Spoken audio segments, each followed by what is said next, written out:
A 2:15 del matí, la grua que treballa a aquesta hora a la boca oest del túnel dels Dos Valires per rescatar els cossos sense vida dels 4 operaris soterrats arribava fins al lloc dels fets.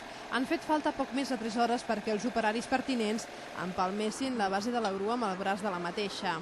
Una tasca complicada i més tenint en compte les característiques del terreny.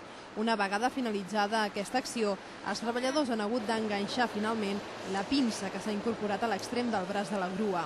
A partir d'aquí s'ha donat llum verda perquè s'iniciessin les tasques per retirar la runa i la ferralla acumulada de la part esfondada del vial d'accés al túnel dels Dos Valires.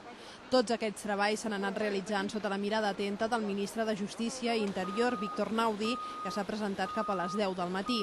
Uns moments més tard arribava el diputat del Partit Socialista portuguès, Paulo Pisco, que ha agraït la tasca que ha desenvolupat des d'un inici el govern d'Andorra i els cossos especials. Se sienten muy bien tratados en el hospital, tienen todo el tipo de acompañamiento,